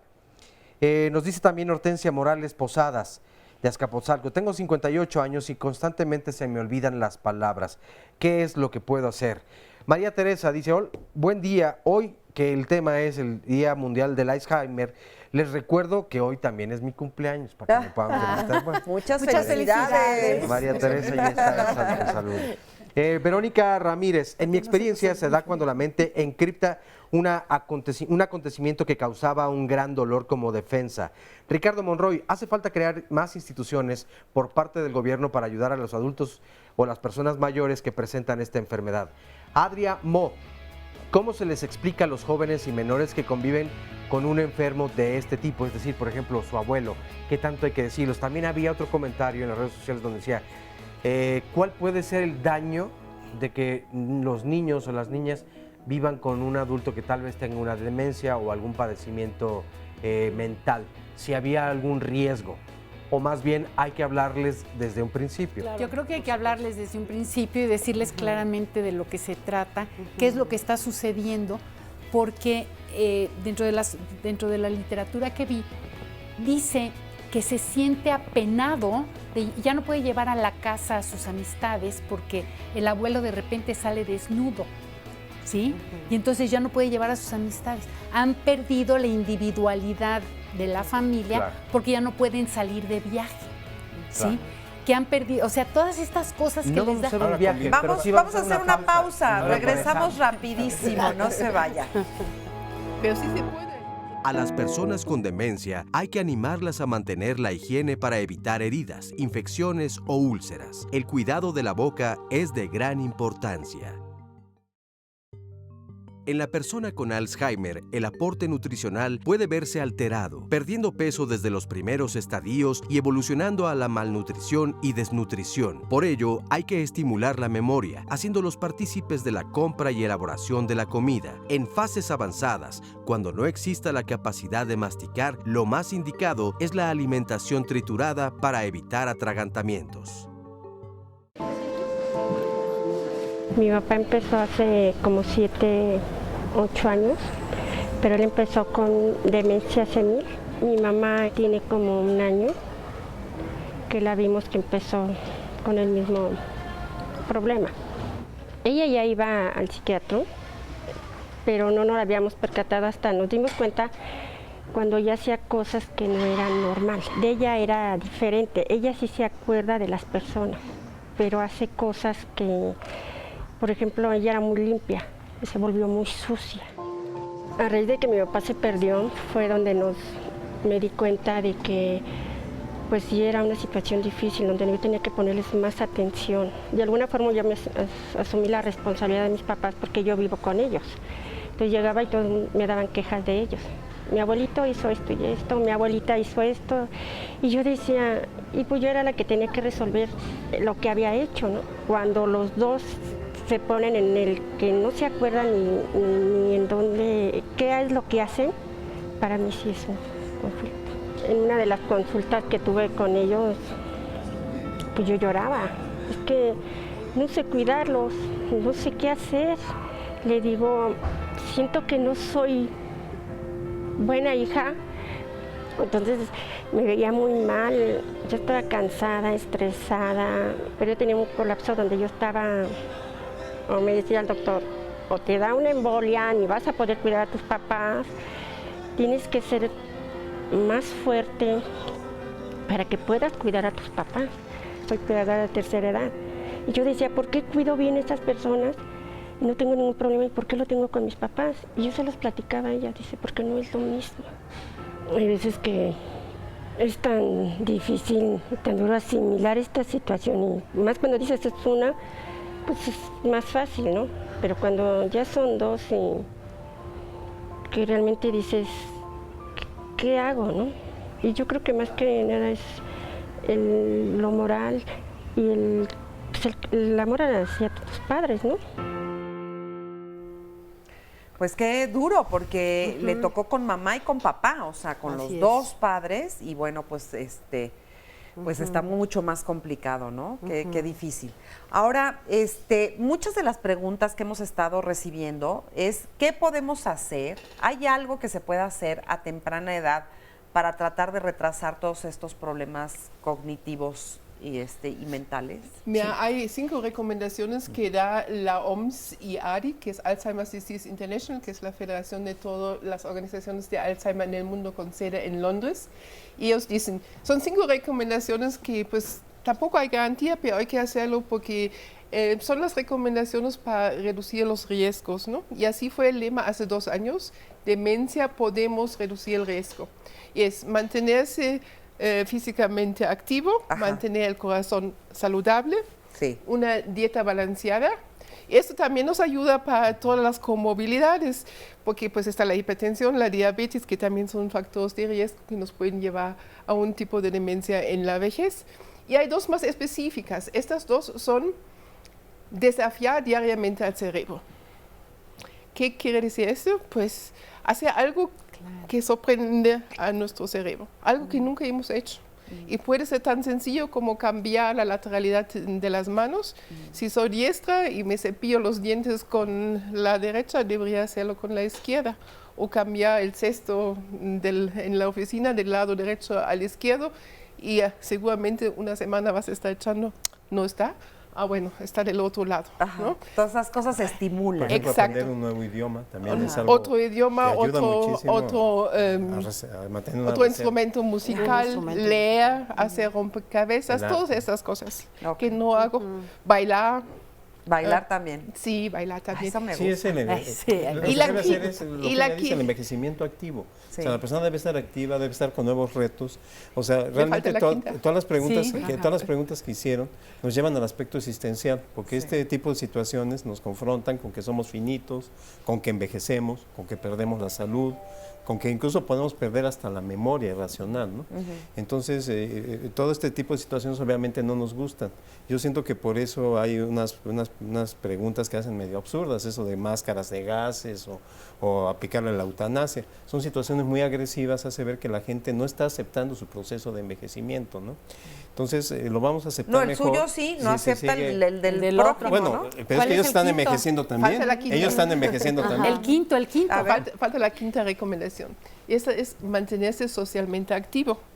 Y ahí no es estar en Facebook y redes sociales, sino realmente... Eso nos viene a atrofiar a lo Yo mejor, creo que ¿no? sí. De Es que veras, aísla, porque estamos más bien como te aísla. mensos todo el tiempo. Más bien Y lo vemos, fíjate que lo vemos diariamente en el centro de día. La socialización es tan importante, es vital.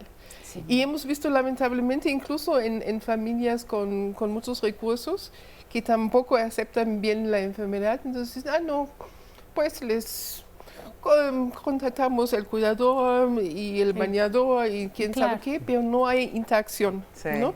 Entonces la socialización es tan importante porque es toda la diferencia entre la calidad de vida buena y no. Claro. Ahora, y la parte del afecto, porque el afecto en efecto es el último que se pierde. Lo que hacemos en el centro le llamamos apapachoterapia.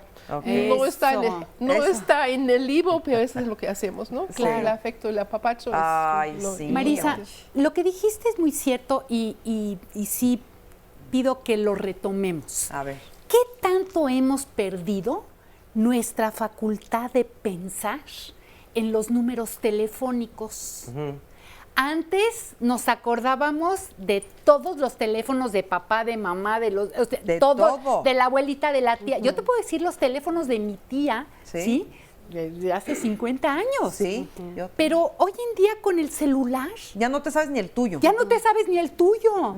Ya no te sabes ni el tuyo. Ahora, cualquier cosa le pregunto a papá Google, ¿no? Ya no tengo que pensar en la geografía, en dónde estaba tal estado, espérate, el pueblo dónde, que ya para qué me meto en Google y ahí lo investigo. Yo creo que esto es parte de lo que hemos degenerado, ¿sí? Nuestra mente, porque ya no pensamos. Ahora, sin embargo, no puedes dejar de hacer, no puedes dejar de hacer eso. Porque pues tampoco puedes irte, volver a tener agendita y volver a apuntar tus teléfonos. No, pero ¿quieres hacer una terapia? ¿Quieres hacer terapia? Siéntate y escribe. Eso sí. O sea, pero no computadora, siéntate y escribe. En lo nuevo, Miriam, incluso con los abuelitos trabajamos con tablets. Ah, sí. Sí, claro. Pues sí. Porque es algo que nunca hicieron. Es algo nuevo, por supuesto. Sí, o sea, es que no puede estar fuera de la época también. No puedes. Pero también la tecnología no debe ser un sustituto de tus propias capacidades y potencialidades. Pero además, más porque dura. realmente nos hemos vuelto como discapacitados. No. Lo hacen las máquinas. Ahí sí, yo creo que... Hasta los jóvenes, en vez de memorizar, toman fotografía de sus apuntes. Y el celular lo traen cargado de todas las fotos de apuntes y de... Pero más que nada, el pizarrón Marisa, de los maestros. Yo creo que hay que más que nada tampoco entrar como en este estigma ante la tecnología, más bien es utilizar la tecnología para emplear nuevos retos. Claro. Por ejemplo, ahora el hecho de que no te aprendas a lo mejor tal cual antes, quiere decir que ahora tienes todas esas herramientas para que te lances a vivir con más herramientas. O sea, a fin de cuentas, puedes encontrar cosas más fácil y puedes ir hacia la experiencia y vivirla. Porque a fin de cuentas, las recomendaciones que son, estas recomendaciones que comentaban, o sea, realmente son recomendaciones para la vida en para general. todos. Sí. O sea, deberíamos de cuidar esto, deberíamos de hacer esto, pero además deberíamos de disfrutar el vivir. Claro. Y vivir, obviamente, dentro del núcleo que también nosotros armamos, porque esas son efectivamente las redes que aunque no o sea, aunque hay familias que a lo mejor no tienen hijos, que a lo mejor solo tienen a la pareja, porque había una pregunta por allí, no solo es la pareja, también hay redes de amistades, redes en donde te puedes apoyar, y la idea es construir como esta cuestión social que te dé el soporte, que te dé la vitalidad, que te dé el estímulo para continuar. O sea, no porque tu familiar o tus dos papás, por ejemplo, lo veíamos en el video, o sea, tiene una parálisis facial porque justo está viendo siempre hacia allá, pero no se mira hacia acá. ¿Qué estoy necesitando yo? Mis papás me necesitan, pero ¿yo qué necesito? Claro. Y ahí está, entonces es donde el cuerpo, ¡pum! Término medio. El cuerpo, obviamente, del cuidador se ve desgastado y deteriorado porque no se mira, porque no se relaciona, no se apoya. ¿Y dónde es un término medio? ¿Cómo saber cuál es un término medio de sí ver al otro, pero verte a ti, pero que no sea demasiado tú y poco el otro, y demasiado el otro y poco tú? Bueno, pues yo creo que eso lo tiene, eso se va, de hecho eso se va aprendiendo, o sea, porque es como fácil decir. Hace rato comentabas tú de que si le doy por el avión o no le doy el avión. Aquí el punto es como ir midiendo, ir en contacto, ir relacionándote con el otro. A ver, ¿cómo es para ti? ¿Cómo es para mí? ¿Qué sí me siento a gusto? ¿Qué no te siento? ¿Cómo no te sientes tú a gusto? Y comunicarnos. Fíjate que no hay dos casos iguales, cada uno es individual, pero hay que tomar en cuenta, habíamos hablado de la parte de falta de memoria, de la desorientación, del lenguaje, pero también hay cambios en conducta y en actitudes, y eso es lo que hace más complicado en personalidad, ¿no? Aquella abuela amorosa que toda la vida te estuvo procurando y de repente se vuelve agresiva y dice, ¿tú qué haces aquí? ¿Quién eres? Salte de mi casa, me vas a robar. ¿Quién eres? ¿No? Y hace falta tanta información en la sociedad porque pues estos estigmas son muy fuertes. Entonces lo que hicimos hace 2 años fue diseñar todo un evento lúdico, didáctico y muy divertido. De hecho, hoy, hace 2 años, el 21 de septiembre del 2014, estuvimos en el Zócalo, porque dijimos, pues ante la magnitud del problema, ¿qué es lo que hay que hacer? Somos 2 centros de día especializados en la ciudad para 70.000 familias. Entonces, obviamente es una gota en un mar de necesidades. Nos acercamos a las autoridades de la Ciudad de México, a la Secretaría de Salud, y dijimos, pues vamos a hacer algo más grande. Y entonces diseñamos una estrategia que se llama Alzheimer Aprende y Actúa. Y la idea era 2. 1, llevar la información a la población, y 2, de manera didáctica y lúdica, y 2, que las personas sintieran un poquito un día lo que siente una persona con Alzheimer, sobre todo en la pérdida de estas funciones. ¿Y cómo le hicieron? ¿Qué hicimos? Pusimos en el Zócalo un cerebro humano grandísimo. Yo dije, bueno, si llegan 5.000 personas podemos formarlo, todos parándose sobre una lona que es la réplica del cerebro. Llegaron 15.000 personas. Entonces hubo una afluencia bastante fuerte. Pusimos la réplica de 4 cerebros en capas geodésicas, donde trabajamos atención, percepción, cálculo y memoria. Y justamente, por ejemplo, en la parte del cálculo, allí pues trabajamos con el Instituto Mexicano de Matemáticas, y ellos nos agarraron bien la onda de lo que queríamos hacer. Todas las dinámicas dentro de la capa eran escritos en el sistema binario. Entonces la gente entraba y decía, ¿what? ¿Qué tengo que hacer? No, pues ahí está, hágalo. Pero no entiendo. Así es como se siente una persona con Alzheimer cuando ya no puede resolver un problema matemático. Luego pusimos 10 capas de 400 metros cuadrados y tuvimos información general, tuvimos la exhibición de cerebros con el Banco Nacional de Cerebros aquí del CINVESTAF del IPN, porque pues nadie ha visto un cerebro. de una persona ¿Y el con Alzheimer. cerebro con Alzheimer se ve diferente? Sí, por supuesto. Un cerebro normal pesa 1.200, 1.300 gramos. Un cerebro de Alzheimer pesa 800 gramos. Hay una pérdida de masa cerebral importante y también los surcos se hacen más grandes. Entonces, todo ¿Como eso se queso ve. Gruyère? Más o menos. Entonces también promoviendo la donación de cerebros para fines de investigación. Pusimos activación física, pusimos una casa completa en el Zócalo, con baño, recámara, cocina, comedor, identificando los riesgos y de manera lúdica, también didácticamente, pues para que los familiares puedan ver dónde son las áreas en las que corren mayor riesgo los pacientes. Y cómo pueden hacer para evitar los accidentes. Y eso fue hace 2 años, pero ¿y cuándo lo vuelven a hacer o qué? Lo estamos haciendo a partir de entonces, ya hemos hecho 10 eventos y vamos a volver a estar a principios de noviembre en el Zócalo con otro evento de Alzheimer Aprende. Pues eso está muy interesante para que lo veamos, para que vayan todas las familias, para que entendamos y comprendamos mejor esto.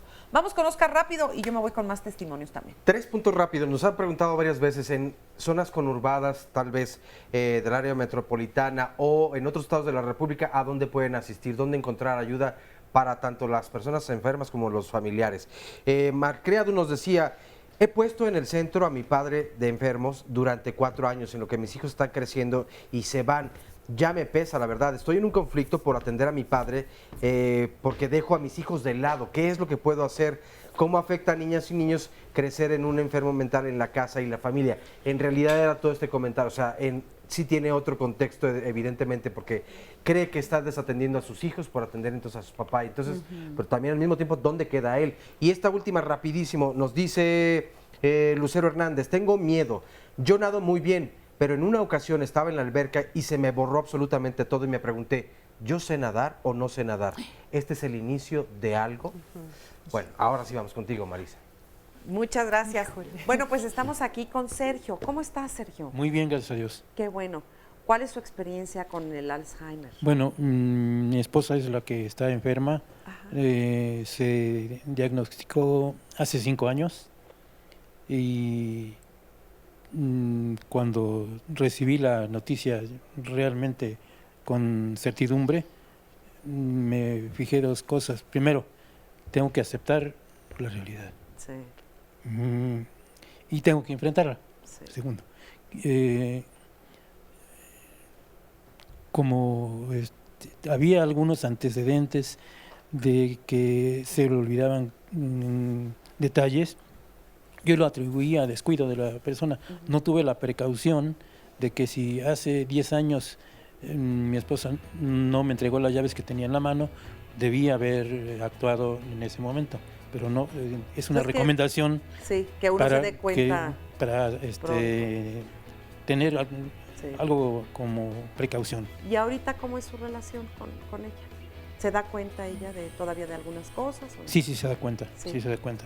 Y aquí parece que estoy en contradicción. Lejos de que haya desunión en la familia, ha habido acercamiento. Qué bueno. Con los amigos también. Ajá. Entonces, no sé si... Eso ayuda mucho, ¿no? Definitivamente, sí. Y a usted también. A mí también, sí. Bueno, lo voy a interrumpir un segundito porque vamos a ir a una pausa, pero regresamos y seguimos platicando, ¿sale? Regresamos, no se vaya, y seguimos platicando aquí con Sergio y su esposa.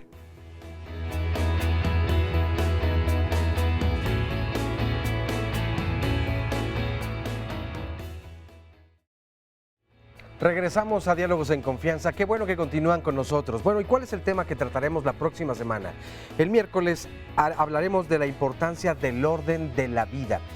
¿Qué tal son ustedes? ¿Son ordenadas o son desordenadas? ¿Ordenados, desordenados? Se supone que este orden no solamente lo tenemos con nuestra ropa, con nuestras cosas personales, en nuestra casa, en la oficina, en el escritorio, sino también en nuestra vida, con nuestros sentimientos, en nuestras relaciones. ¿Qué tanto entonces altera el orden o el desorden en nuestras vidas? ¿Y qué podemos hacer para obtener precisamente una mejor calidad de vida? Bueno, entonces no se pierdan el programa de la próxima semana. 53 41 44 35 para que llamen y reserven un lugar aquí en el estudio. Resumen de la segunda parte.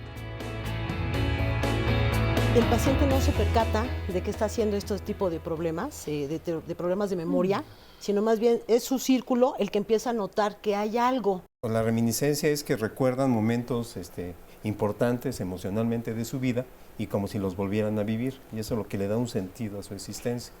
Con esta detección temprana se puede hacer una planificación muy adecuada e incluso, si se da un tratamiento adecuado, se retarda la presentación de la demencia a 5 años. Le estamos ganando la enfermedad 5 años. Sí. Pues eso ya está hablando de menos costo social en su tratamiento, implica una mayor calidad de vida e implica que la persona se puede ir adaptando a la situación de manera paulatina. Muchas veces la familia tiene mucho resentimiento hacia el adulto mayor. Pero también es como también tener miedo a nuestra propia vejez. Y el término demencia básicamente es la cuestión del deterioro neuronal que está viendo esta apoptosis, se está rompiendo las neuronas, se están rompiendo las sinapsis, no está habiendo comunicación en diferentes áreas. Siempre hay algo que hacer, o sea, siempre hay algo que hacer a nivel, quizás farmacológico todavía estamos en proceso de, pero a nivel no farmacológico, que es toda esta parte del familiar, ya no hay nada que hacer. Oye, gracias, esa desesperanza con la que le dan a la familia en la torre, pues genera mucho más estrés, mucho más angustia y más rechazo en todo sentido. Eso no es una buena intervención. Esto es básico, que hay una valoración de acuerdo a la etapa del ciclo vital, ¿no? Como hay paidopsiquiatras que se dedican a los niños, también tiene que haber gerontopsiquiatras que se dediquen a los adultos. El envejecimiento no es cuando llegamos a los 65 años, ¿no? El envejecimiento es un proceso que se da toda la vida desde que nacemos. Cada día envejecemos. ¿Qué es lo mejor para el paciente? ¿Qué es lo que necesita el paciente? Y de ahí todos los que estamos alrededor, ¿cómo podemos ayudarlo? Bueno, estábamos platicando con Sergio, que viene acompañado de su esposa, que tiene Alzheimer, desde hace, dice, ¿cuántos años? Desde hace 4 años y medio le diagnosticaron. Sí. Yo le comentaba a don Sergio que veo a su esposa contenta, se ve contenta. Y sí, está muy contenta. Desde que ingresamos a Alzheimer México, se ha estabilizado prácticamente, no ha mejorado porque es imposible, pero sí ha permanecido sin avances notorios. ¿Ella se da cuenta? Sí, sí se da cuenta. Sí ¿Le dice algo? ¿De que me siento diferente? No me dice. Yo lo percibo cuando trato de indagarle. Sí. Y pues creo que sí permanece así. Además tiene otras enfermedades de la rodilla, pero en cuanto a su olvido... Y me decía que ella a veces cree que usted es su papá. Me confunde con su papá, siempre. Para ella siempre soy su papá. Su papito me dice, ¿no? Y pues ya la conocen con ese nombre. Pero me decía que toda su familia se ha unido, ¿no? Sí, así es. En lugar de que nos separemos, todos mis hijos me han apoyado, mi hija, y todos los amigos siempre están preocupados por la salud de ella. Sí. Muchas gracias, Sergio. Gracias por compartirlo.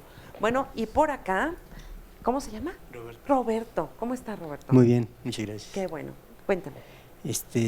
Bueno, yo soy cuidador de mi madre, tiene 92 años y ella tiene ya 6 años con la enfermedad, 4 años ya en Alzheimer en México.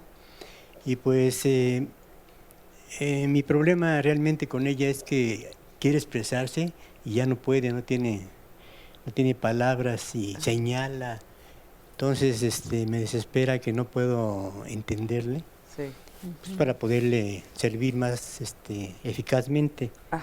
Entonces, pues fuera de eso, ella es una persona muy dócil, muy cariñosa, entonces la llevamos bien. Estamos muy ¿Ha podido ir sobrellevando todo? Sí, desde luego, todo lo llevamos bien. ¿Y lo ayudan en su familia? Sí, tengo hermanos que me echan la mano ahí con O sea, muy importante también el apoyo familiar. Sí, desde luego, uno solo no se puede, ¿no? Olga, pues muchas gracias por compartirlo. Estamos para también. servirles. Y quiero saludar porque aquí también con nosotros el día de hoy entre el público están parte del personal justamente de Alzheimer México. Así que bienvenidos, ahí están. Bienvenidos, muchas gracias por estar aquí. Y vamos con Óscar Virués, que tiene más comentarios.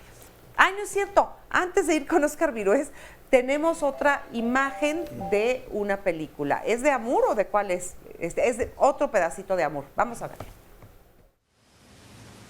Sé que esto puede empeorar.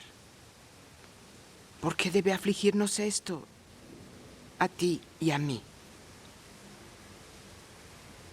Tú no me afliges, Anne. No tienes por qué mentir, George.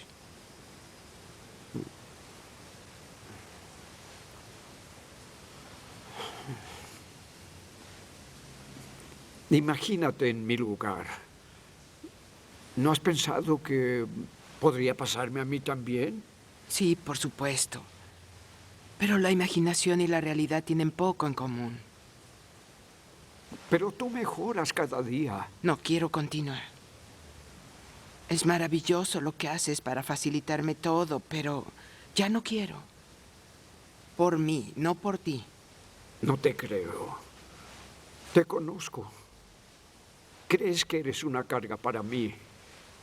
Pero si estuvieras en mi lugar, ¿qué harías? No lo sé. No quiero atormentarme pensando eso. Estoy cansada. Quiero descansar. El entorno del enfermo del Alzheimer requiere de algunas modificaciones, pero sin cambios drásticos que puedan confundirles hasta el punto de que el medio deje de resultarle familiar. Cada habitación deberá señalizarse con un dibujo apropiado o palabras que pueda reconocer. Lo ideal es cerrar aquellas estancias que puedan resultar peligrosas, como la cocina. Importante, desde luego, estas adaptaciones que deben hacerse en el hogar para el cuidado de todas las personas. Bueno, les compartía yo hace rato entonces la duda de en otras ciudades o en otros estados de la República donde pueden acudir. Otra era la importancia de cómo relacionar a los niños y a las niñas. También las familias, no solamente el cuidador principal, qué papel juegan, cómo les repercute en ellos. Y la mujer que nos hablaba que estaba en la alberca y se le olvidó si sabía o no nadar cuando es una muy buena nadadora, en qué fase puede encontrarse. Y Carmen Magaña nos dice, mi madre falleció de Alzheimer, es muy difícil porque los médicos no saben muy bien qué cantidad de medicamentos darles. Es algo muy doloroso para las personas que cuidamos de un enfermo. Hay que estar preparados ya que de un momento a otro se nos pueden ir nuestros seres queridos.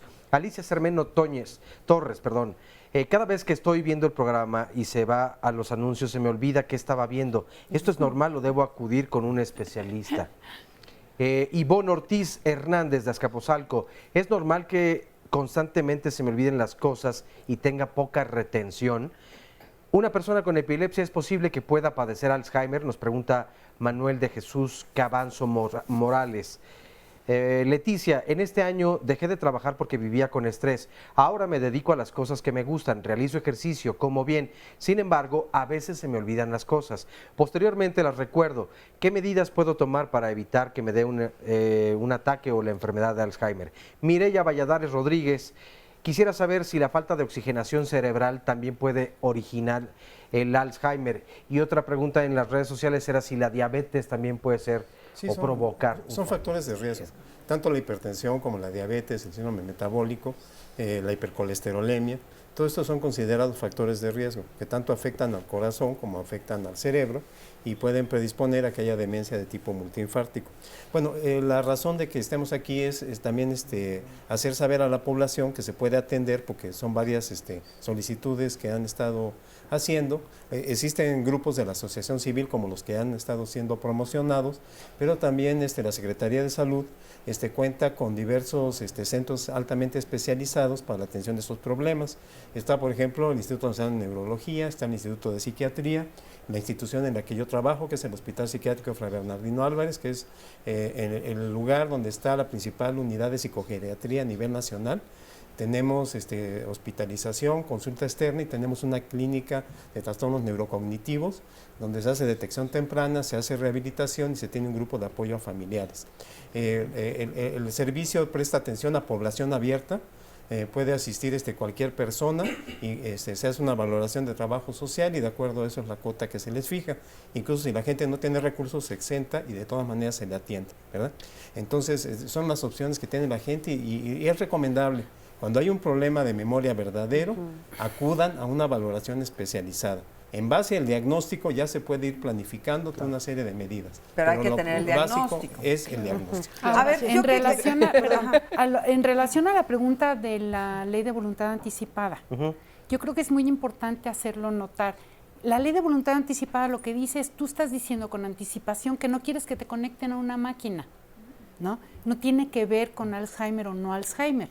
creo que todo mexicano debería de tener su propio designación de... Pero lo tienes que hacer antes de lo tienes que hacer, el aspecto bioético ahí porque es que lo haga cuando empieza la enfermedad. Sí, claro. Porque en ese momento todavía puede decidir sobre su vida y sobre su propiedad. Y puede hacer su testamento, y puede hacer...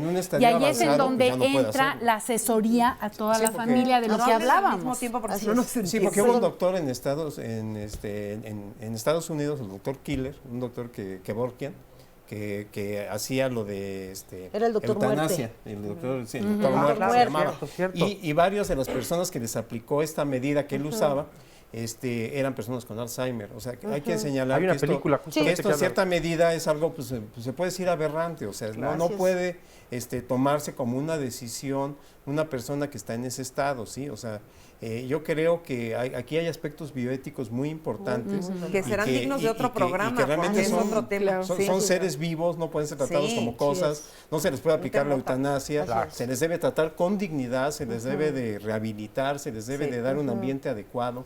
O sea, son seres humanos. Desde ese punto de vista, pues yo creo que muchas de las cosas que han dicho son parte del enojo que tienen las personas por su propio envejecimiento, y que hay que manejar, por sus propias pérdidas, y eso hay que manejar el enojo, porque además esta cuestión de separar a los niños y a los adolescentes porque mi paciente tiene una enfermedad de cualquier índole, pues esto no es lo más positivo, porque de hecho a fin de cuentas esto es cultura, esto es una cuestión de cultura que hay que ir modificando desde el modelo que estamos observando. O sea, nos toca no solo lo que le decimos a los chiquitos, ¿no? Sino es cómo les vamos modelando el cómo atendemos nosotros a los adultos mayores, porque a fin de cuentas es la manera que ellos van a aprender cuando a nosotros nos toque. Claro. Exactamente. Entonces es como una cuestión de cambiar la cultura, romper el paradigma, el rechazo al adulto mayor, el rechazo al enfermo mental, el rechazo al paciente con demencia, porque es básicamente generado de la ignorancia, de la desinformación, de que no hay una información adecuada en todos los estratos, y que justo, insisto, esto es relevantísimo porque hay que informarse, hay que acercarse a los centros de salud, hay que acercarse a los centros especializados. Eso me lleva a una pregunta rápidamente. Entonces, ¿no debiera existir un cuidador principal, sino varios cuidadores? Debería de ser una red. Deben de alternarse. En realidad uno solo es no va a una red. aguantar, tienen que alternarse. O sea, la cuestión es eso, que de pronto uno, hasta ahorita, culturalmente en México, es la herencia, ¿no? Como eres la más chiquita o como eres la mujer, te toca a ti y te fletas. Y no es así, porque además también están implicadas cuestiones de género. Oigan, hay una pregunta que quiero hacer, otras nos quedan cuestiones. 3 minutos de programa, y sí me interesa mucho para el auditorio, porque es una pregunta que me estaban haciendo. ¿Qué tan positivo es cuando uno ya no puede hacerse cargo, buscar una institución, un lugar, una asociación, donde, más bien un asilo, donde se puede internar una persona que tiene Alzheimer? ¿Es bueno, es malo, es si necesario? tienes el dinero para pagarlo, págalo. ¿Es caro? Ese es el problema, por supuesto. Es carísimo. Okay. ¿Y son centros especializados? Uno sí lo puede costar hasta 20,000 pesos. Si a nivel de centro de no, día, hasta hay 30 gente, y 40. hay gente que no lo gana. A ver, no se oye. Hay gente que no gana 20,000 pesos al mes y es lo que cobran muchos asilos al mes. O sea, digo, es inviable para la mayoría de la población. También hay instituciones de asistencia privada que tienen cuotas menores, pero si de centros de día especializados nada más somos 2, a nivel de asilo todavía no hay ninguno especializado. Exacto.